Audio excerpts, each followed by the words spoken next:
Good morning everyone. तो ये हमारा फर्स्ट लेक्चर है। इसमें अब हम क्या करेंगे, आज हम पढ़ेंगे formation of sperms. Last class में हमने पढ़ लिया था कि हमारा जो मेल रिप्रोडक्टिव सिस्टम होता है वो किस टाइप से होता है। तो आज हम इसको ही आगे कंटिन्यू करेंगे। मैंने आपको बताया था कि आपके हर एक लोब्यूल के अंदर 2 से 3 सेमिनिफेरस ट्यूब्यूल प्रेजेंट होती है। तो ये हमने एक ही सेमिनिफेरस ट्यूब्यूल का ट्रांसफर सेक्शन लिया है। ठीक है, अब हम इसको समझेंगे। देखो, जैसे ये हमारा क्या होता है, ये हमारा जो एक हमारी सेमिनिफेरस ट्यूब्यूल जैसे इस टाइप से थी, तो हमने उसको ऐसे कट किया और ये वाला सेक्शन, हम जो बीच वाला सेक्शन है हम इसको देख रहे हैं। तो ये वाला सेक्शन है, ये है इसका बेसल लैमेला। बेसल लैमेला जो इसकी आउटर कवरिंग है, ये वाली पूरी कवरिंग। ठीक है, इसके अंदर अब क्या होता है, ये आपके होते हैं, ये वाली जो आपकी सेल हो गई, ये आपकी हो गई स्पर्मेटोगोनियम। ठीक है, ये वाली सेल क्या करती है, इन्हीं सेल से जो आपकी होता है डेवलपमेंट स्टार्ट होता है। ये वाली आपकी अभी सेल है 2n। ठीक है, ये डिवाइड हो के n करेंगी, और n बनाने के बाद जो ये बीच जब ये डेवलप होती जाएंगी और ये बीच में आकर इकट्ठा हो जाएंगी, ये बन गए आपके स्पर्म्स। ठीक है, ये सारे n नंबर में हैं और ये इस ल्यूमन में आके इकट्ठे हो जाते हैं। फिर नेक्स्ट स्ट्रक्चर जो इसमें आपका है, ये आपका है सर्टोली सेल्स। सर्टोली सेल्स आपका क्या करती है, जब आपके स्पर्म का फॉर्मेशन कंप्लीट हो जाता है तो उसके बाद ये स्पर्म्स आपके जाके सर्टोली सेल में एम्बेडेड हो जाते हैं, और यहाँ से ये न्यूट्रिशन और ग्रोथ करते हैं, इसके अंदर ही रहते हैं ये जब तक कि इजेकुलेशन ना हो। देन आफ्टर आपका अगला स्ट्रक्चर है लेडिक सेल्स। लेडिक सेल्स आपके क्या करती है, ये वाली सेल आपके टेस्टोस्टेरोन हार्मोन, जो कि मेल हार्मोन होता है, उसको प्रोड्यूस करने का काम करती है। अब हम देखेंगे डेवलपमेंट किस टाइप से हो रहा है। तो आपका ये देखिए, अब हमने क्या करा, जो हमारा पिछला वाला स्ट्रक्चर था ये वाला, इससे हमने एक इस टाइप से सेक्शन ले लिया। ठीक है, अब हम इस वाले सेक्शन को देख रहे हैं। तो कैसे हुआ ये आपका नीचे बेसल लैमेला है, जो हमने अभी पीछे पढ़ी थी। ये वाली जो नीचे वाली सेल हो गई, ये बेसल लैमेला हो गई। और मैंने क्या कहा था आपको कि आपका जो स्पर्म का फॉर्मेशन स्टार्ट होगा वो आपका स्पर्मेटोगोनियम से स्टार्ट होगा। ठीक है, तो ये हमारे पास यहाँ पर 2n सेल्स है स्पर्मेटोगोनियम, इनसे डेवलपमेंट स्टार्ट हो रहा है, और ये बना रही है अपने आप को डेवलप करके प्राइमरी स्पर्मेटोसाइट। ये भी हमारी अभी तक 2n सेल्स है। ठीक है, प्राइमरी स्पर्मेटोसाइट बनी, ये भी 2n सेल है। अब ये अपने अंदर ग्रोथ और डेवलपमेंट करेगी। जब ये धीरे धीरे ऊपर जाएगा, मतलब कि स्पर्मेटोगोनियम से प्राइमरी स्पर्मेटोसाइट की तरफ बढ़ेगा, तो क्या होगा, इनका जो न्यूक्लियस है वो थोड़ा डीजनरेट होना स्टार्ट हो जाएगा, छोटा होना स्टार्ट हो जाएगा, जिससे कि क्या होगा कि सारा जो मटेरियल है और अंदर जो क्रोमेटिन थ्रेड्स प्रेजेंट है वो सब क्या होंगे, बाहर जो आपका साइटोप्लाज्म है उसमें आने स्टार्ट हो जाएंगे। ठीक है, तो ये हमारा स्ट्रक्चर नंबर 1 था। आफ्टर दैट दिस वन, ये हमारा सेकेंड स्ट्रक्चर हो गया। उसके बाद हमारा क्या हुआ कि इसके बाद हमारा सेकेंडरी स्पर्मेटोसाइट बनेंगी, प्राइमरी स्पर्मेटोसाइट बनाएंगी, सेकेंडरी स्पर्मेटोसाइट। ये हमारा 3rd नंबर का स्ट्रक्चर हो गया, और ये हमारा होता है n। अब हमारा क्या हुआ, जैसे यहाँ पर प्राइमरी स्पर्मेटोसाइट 2n थे, तो अब हमारा 2n से क्या हो गया, n हो गया, मतलब जो हमारे क्रोमोसोम्स का नंबर था वो हमारा हाफ हो गया। उसके बाद हमारे बनेंगे स्पर्मेटिड्स। ये क्या होते हैं, ये नॉन मोटाइल स्पर्म्स बन गए अभी। ठीक है, और उसके बाद हमारे बन जाएंगे स्पर्मेटोजोआ। स्पर्मेटोजोआ हमारे जो फाइनल स्टेज थे, जो हमें चाहिए था वो यहाँ पर बन गया, और ये क्या होंगे, ये एम्बेडेड हो जाएंगे जाके किसमें, सर्टोरी सेल्स में। इससे क्या करेंगे, ये न्यूट्रिशन लेंगे, और जब तक ग्रोथ नहीं होता ये तब तक यहीं पर प्रेजेंट रहेंगे। ठीक है, अब आपका नेक्स्ट स्ट्रक्चर है कि आपका ये डेवलपमेंट में कौन कौन सी स्टेजेस है, किस टाइप से है, वो हम देखेंगे। अब ये आपकी क्या हुआ, ये हमारी सबसे पहले इन्होंने दिखाई कौन सी सेल्स, आपकी स्पर्मेटोगोनियम।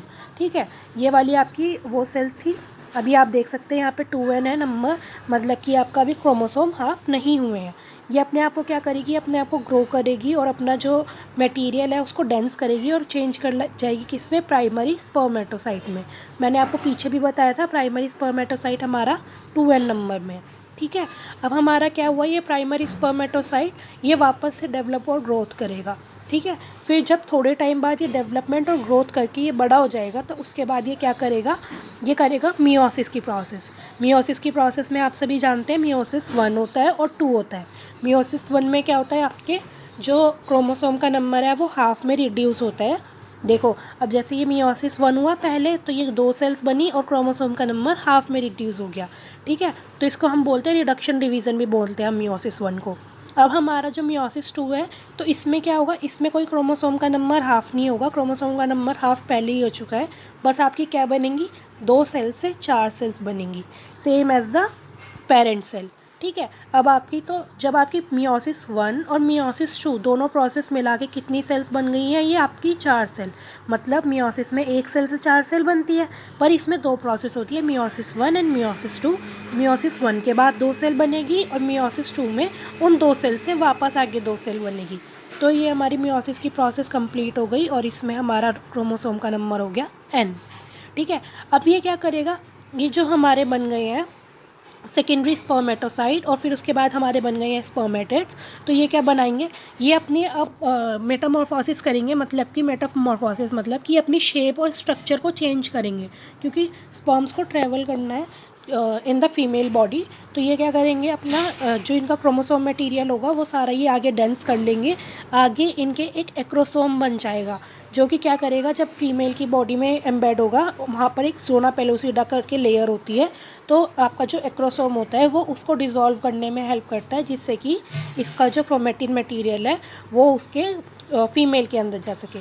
और इसके अंदर एक टेल भी डेवलपमेंट, टेल का भी डेवलपमेंट हो जाएगा। ये टेल क्या करेगी, इसको मतलब इसको आगे मूवमेंट में हेल्प करेगी, इसको मूव करने में हेल्प करेगी, ठीक है। अब हम एक स्पर्म का स्ट्रक्चर देखते हैं कि एक स्पर्म में क्या क्या क्या क्या स्ट्रक्चर होते हैं। सबसे ऊपर अब हम ये देखेंगे, ये स्पर्म को सबसे पहले 3 पार्ट होते हैं। एक तो first one is head, second one is middle part, middle piece, और थर्ड वन इज़ टेल, ठीक है। हेड, मिडिल पार्ट और टेल, ये 3 पार्ट होते हैं। मिडिल पार्ट ये वाला हो गया आपका, और टेल ये आपकी जो पूरी हो गई, ठीक है। अब आपका जो ये पूरा हेड है ये कवर रहता है आपका प्लाज्मा मेम्ब्रेन की लेयर से। जो हमारा वहाँ पर सेकेंडरी स्पर्मेटोसाइट था, वो जब डेवलप हुआ तो उसने क्या करा, इसके चारों तरफ एक प्लाज्मा मेम्ब्रेन की कवरिंग कर दी। और इसके अंदर कौन सिक्योर्ड रहता है आपका, इसके अंदर आपका न्यूक्लियस होगा। न्यूक्लियस के अंदर क्या होगा आपका, क्रोमेटिन मटेरियल। मतलब जो आपके डीएनए है मेल से, जो डीएनए आया है आपका, वो इसके अंदर सिक्योर्ड रहेगा और ये आपका न्यूक्लियस होगा, ठीक है। इसके ऊपर आपका ये जो स्ट्रक्चर है ये वाला, ये आपका क्या हो गया, यहाँ पर आपका जो एक्रोसोम, जो अभी मैंने आपको बताया था कि एक एंजाइम प्रेजेंट होता है, जो कि क्या करता है, आपकी फ़ीमेल की बॉडी में जब जाएगा तो वहाँ पर ज़ोना पेलुसिडा को डिसॉल्व करने का काम करेगा। तो ये वही एक्रोसोम वो यहाँ पर प्रेजेंट होता है, ठीक है। अब ये आपका जो हेड पार्ट और मिडिल पीस है ये आपस में नेक के थ्रू जुड़े होते हैं। जो ये नेक वाला पार्ट है ये आपके हेड पार्ट और मिडिल पीस को कनेक्ट करने का काम करता है। अब इसके अंदर ये आपके एक स्पिंडल फॉर्म में माइटोकॉन्ड्रिया प्रेजेंट होता है। ये क्या प्रोवाइड करेगा, ये कर देगा इसको एनर्जी सोर्स।